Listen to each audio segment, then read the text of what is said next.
ധർമ്മസ്ഥലയിലെ ദുരൂഹ മരണങ്ങളിൽ വെളിപ്പെടുത്തൽ നടത്തിയ ശുചീകരണ തൊഴിലാളിയുടെ മൊഴിയെടുക്കുന്നു. ഡിഐജി അനുചേതിന്റെ നേതൃത്വത്തിലാണ് മൊഴിയെടുക്കുന്നത്.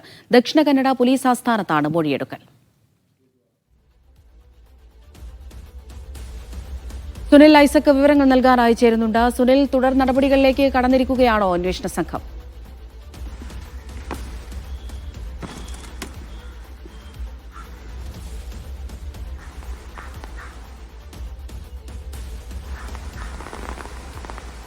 അമൃത, ചോദ്യം ഒരിക്കൽ കൂടി ആവർത്തിക്കാം.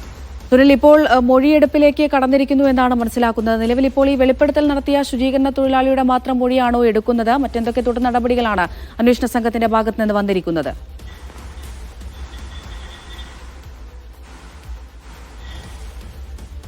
അമൃത, 2025 ജൂലൈ മാസം 3-ാം തീയതിയാണ് കർണാടകത്തെ നടുക്കിയ ആ വെളിപ്പെടുത്തൽ ഉണ്ടാവുന്നത്. 19 വർഷക്കാലം ധർമ്മസ്ഥല ശ്രീ മഞ്ജുനാഥ ക്ഷേത്രത്തിൽ ശുചീകരണ തൊഴിലാളിയായിരുന്ന, ഇപ്പോഴും പേര് വെളിപ്പെടുത്തിയിട്ടില്ലാത്ത ഒരു മനുഷ്യനാണ് ഇത്തരത്തിൽ ഞെട്ടിക്കുന്ന ഒരു വെളിപ്പെടുത്തൽ നടത്തുന്നത്. അദ്ദേഹം സുപ്രീം കോടതി അഭിഭാഷകനായ KV ധനഞ്ജയനൊപ്പം ദക്ഷിണ കന്നഡ ജില്ലാ പോലീസ് മേധാവിയെ കാണുകയും 6 പേജുകളുള്ള ഒരു പരാതി സമർപ്പിക്കുകയും ചെയ്തു. പരാതി എന്നതിനപ്പുറത്തേക്ക് അതൊരു വലിയ വെളിപ്പെടുത്തൽ എന്ന് പറയുന്നതായിരിക്കും കുറെ കൂടി ശരി. ഈ 6 പേജുള്ള വെളിപ്പെടുത്തലുകൾ നിറയെ മനുഷ്യ മനസ്സാക്ഷിയെ ഞെട്ടിക്കുന്ന കാര്യങ്ങളായിരുന്നു കുറിച്ചിരുന്നത്.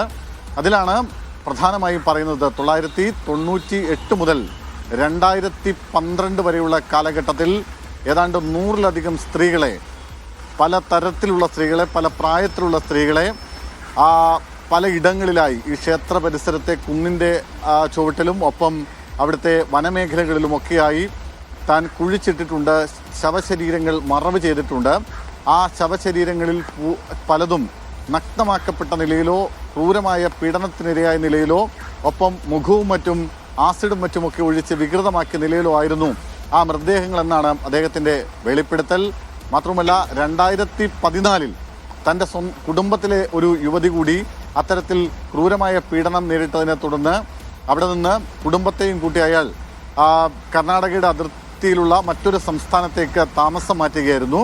പിന്നീട് നീണ്ട 10 വർഷക്കാലത്തിലധികം വലിയ തോതിൽ അയാളുടെ മനസ്സിനെ ഈ സംഭവങ്ങൾ വേട്ടയാടുകയും ഉറക്കം പോലും നഷ്ടപ്പെടുകയും ചെയ്യുന്ന സാഹചര്യമുണ്ടായി. പിന്നാലെയാണ് ഇയാൾ ഇത്തരത്തിലൊരു വെളിപ്പെടുത്തലിലേക്ക് വരുന്നത്.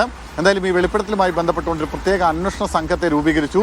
ആ അന്വേഷണ സംഘത്തിലെ DIG അനുചേതിന്റെ നേതൃത്വത്തിലുള്ള പ്രത്യേക സംഘമാണ് ഇപ്പോൾ ഇയാളുടെ മൊഴി രേഖപ്പെടുത്തുന്നത്.